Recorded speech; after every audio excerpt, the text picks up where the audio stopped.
All right. So first and foremost, I want to say the enemy does not want me to record this video and put it out. I just recorded a full review on this movie. As soon as I get done and click stop recording, my computer crashed and there goes the footage. I was mad. I wasn't going to re-record it, but I said no. That happened for a reason. So re-record it. So that's what we're going to do. And we're going to shave off some things. So today's video is going to be a dissection of the trailers for Him, but then a review also on the movie Him. After recently watching it, I've come to the conclusion what this movie is about, and first and foremost, it's not for kids. So parents, please do not let your kids watch this movie. Do not take your kids to see this movie thinking it's just another horror film or thriller. It is not. I repeat, it is not. So with that said, we're going to start this, and I'm going to be stopping it as it plays to kind of point out certain things and talk about it as I seen it in the movie. So let's get it.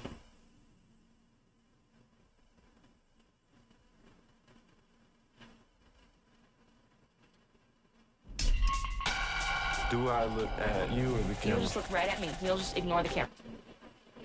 So already starting off this scene, the name of the team, it's all already a blasphemous display in regards to our Father and His Son Jesus Christ, as being the saviors, being our savior, to then put an American football team name as the savior and have people idolize and worship the quarterback as the savior of the team is very blasphemous. And this shows the guise at which the world kind of views these people in these different positions, and that's dangerous. But let's continue. There are a lot of people saying you could be the next great quarterback. I can already see it now. Him running down the tunnel with the crowd chanting his name. I hear you've been invited to train with legend Isaiah White himself. So again, just already with that, right?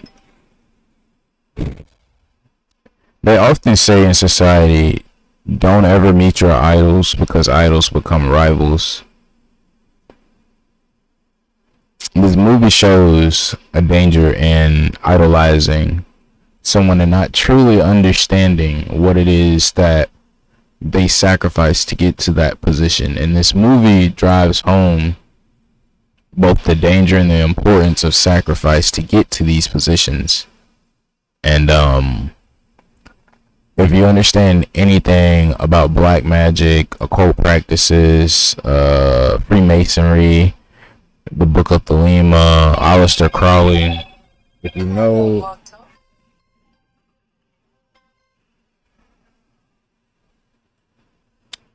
if you know anything about Aleister Crowley, School of Thelema, Jack Parsons, any of those people, if you're familiar with it, if you're familiar with a lot of the symbolisms that celebrities and artists use with the covering of the eye, the arms crossing, and what those things actually mean in regards to historical practices, you understand where we kind of stand in society and who's kind of running the globe. And this movie's kind of showing that. But let's continue. And we've all seen our favorite person, our favorite celebrity hit this iconic type of pose, or a pose where they're like this, or a pose where they're like this. We see it all the time. Care to elaborate? I want to be the GOAT. The GOAT. Oh, the danger of the GOAT. So I want to stress this, and I want to speak on this. If you don't understand the history of the GOAT, or the history of sun worship, the history of Sailor worship, the history of sun worship, I think I said sun worship already, the history of Baal, the history of Moloch, and what people did in relations to the practices behind these occults.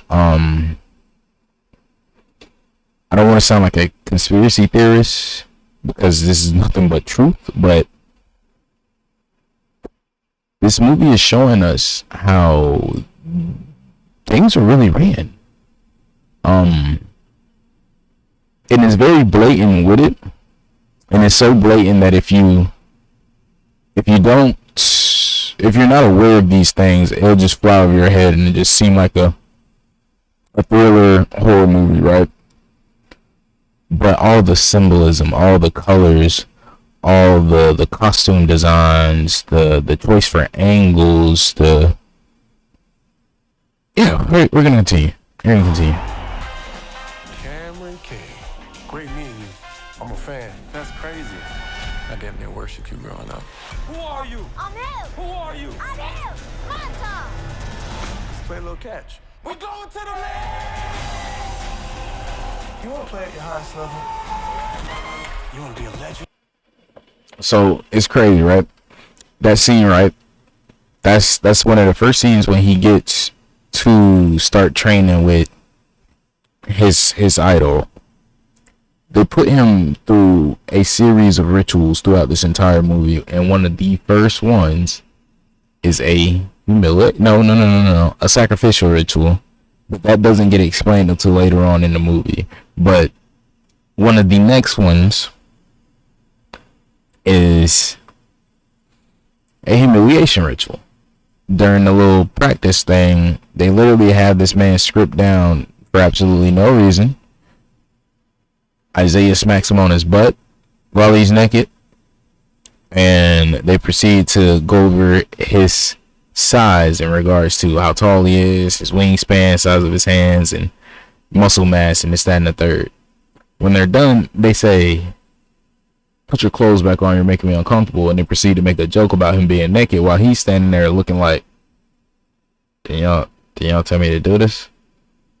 So I'm stuttering. Holy, it shows how under the guise of, oh, this is normal, people are put into uncomfortable situations, and fraternities and other secret societies and ritualistic practices for sports and the music industry.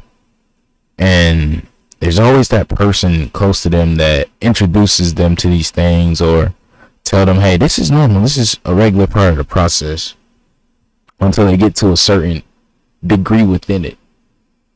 And he doesn't get there until the very end. But let's continue. Let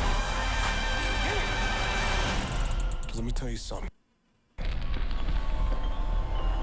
This ain't a game.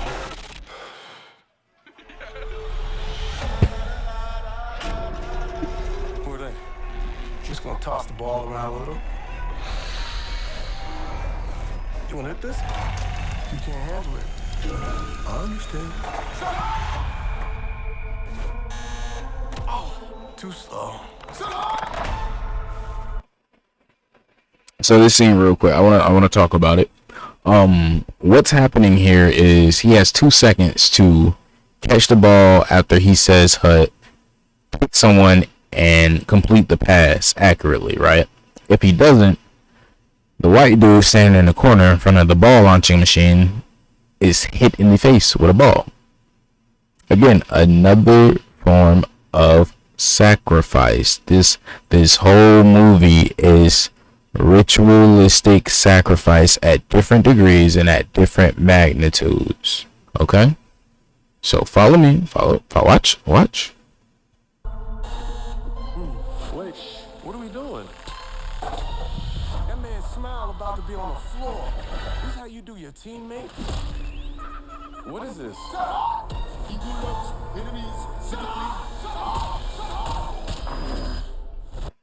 Mind you, they do this to break him, to make him accept these things as a sense of normacy. The same way society programs us with showing us the same thing over and over, or let us hear the same thing over and over again to make us think that certain things are normal when they're not. Keep watching. In this game, violence is rewarded, so learn to enjoy it. Get your shit together!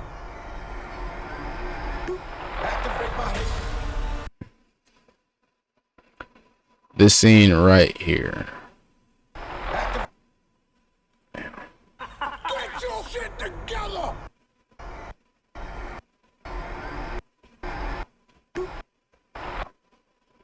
This scene right here, right? Again, another ritual. They're literally injecting another person's blood into this man.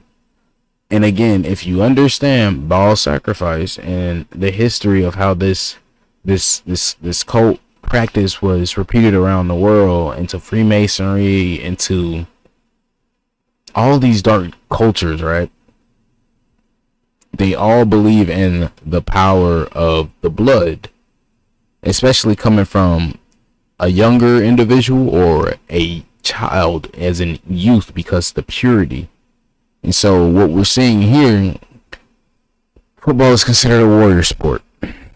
Bodies break down, people transition in and out because of injuries. Well, he's passing the baton. So within doing that, guess what he's also passing? His essence, his blood. And one of the things the Bible tells us not to do is consume the flesh or the blood of our fellow man. And consumption comes in a lot of ways. This is direct. And we see the influence that it has on him throughout the movie and how it changes him, because he's literally receiving someone else's spiritual essence into his body, and it's causing him to change. Y'all ain't hearing me. Y'all ain't hearing me. Cam, are you okay? I think something's off. You don't know what you're getting yourself into. Now we playing some football! Don't have to do this. Okay. Let's. Now we playing some football! Don't have. This scene right here. What does it remind you of? Positioning wise. The Last Supper. So again, I spoke on how the name of the team is the Saviors. They're positioning him to replace Isaiah, which is the quarterback for the Saviors, the star player, the Savior in essence, the Christ-like figure for the team. What are they propping him up as? The next Savior, the next leader, the next quarterback, the next star player, the next superstar.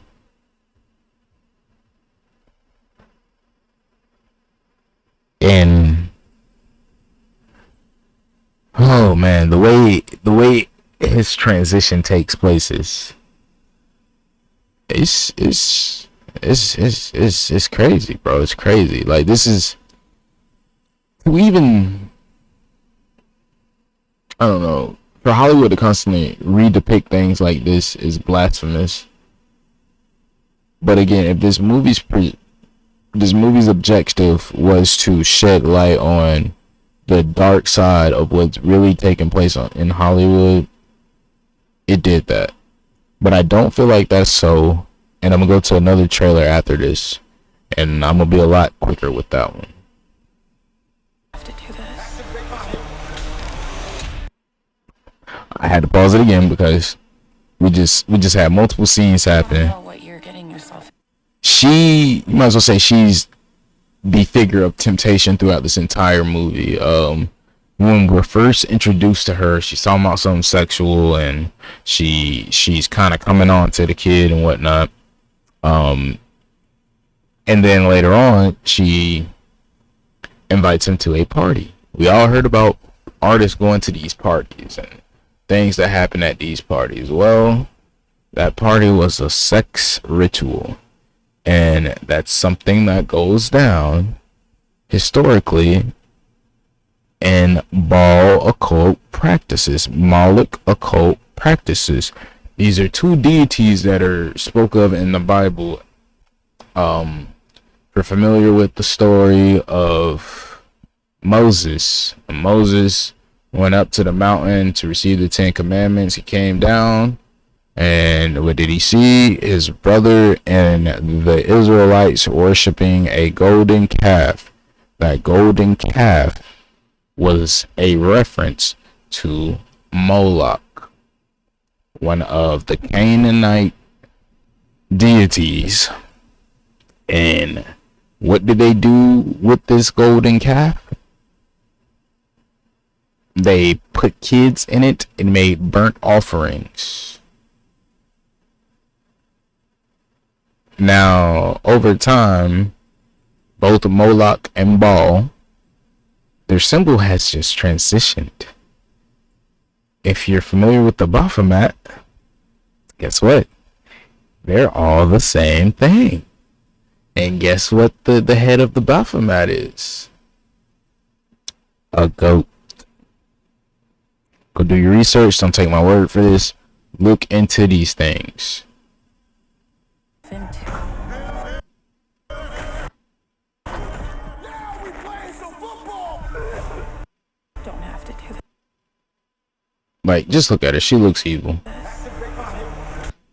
This scene right here, the sex ritual is taking place in the club. Like, this movie shows so much in such a short time, man. You really have to pay attention.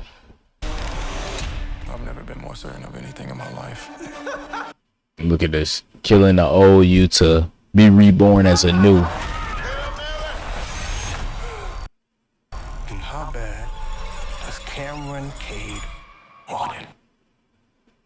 What that look like? A goat?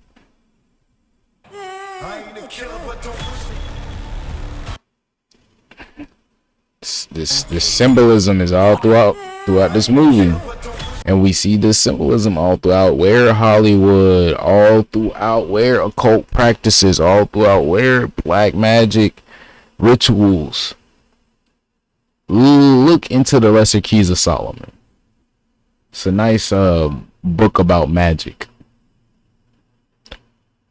Look into the book about the Thelema and the new research on the Talmud, the Kabbalah, Jewish mysticism.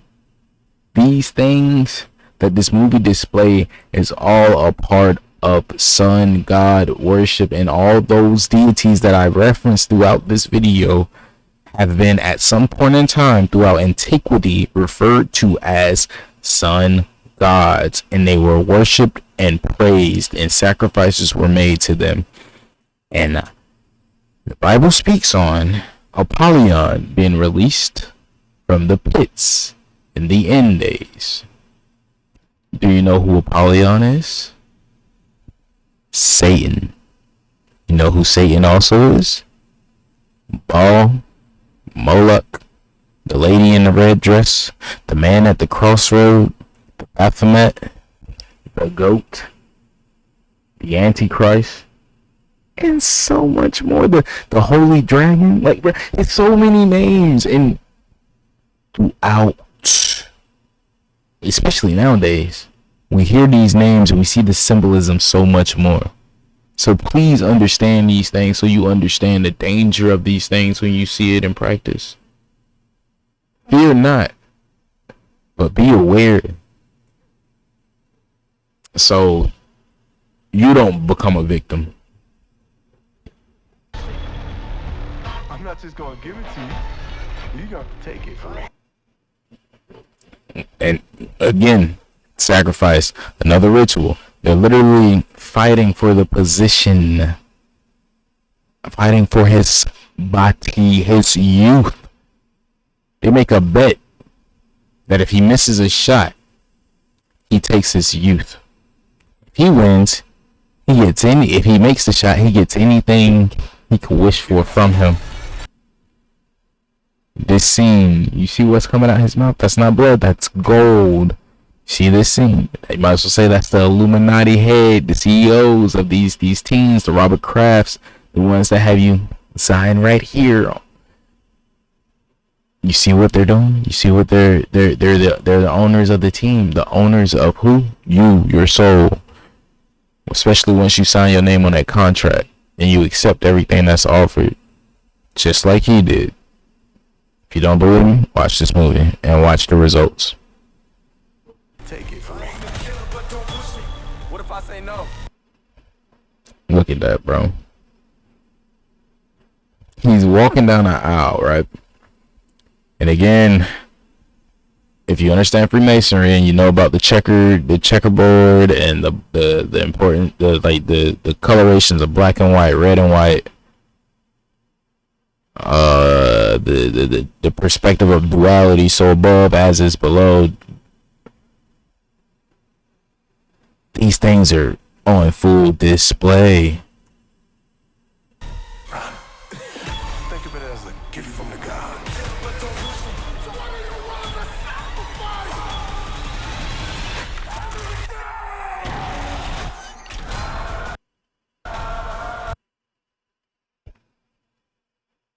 Again, this movie is dangerous in the sense of people are going to watch it not being aware of the meaning behind all the things that they're seeing, and they're just going to see it as a horror movie or a thriller. And this movie is so layered. It's so layered. And I just want to say I pray for anyone that watches this movie that isn't aware of what's taking place. Like, even look at this, bro. Even on the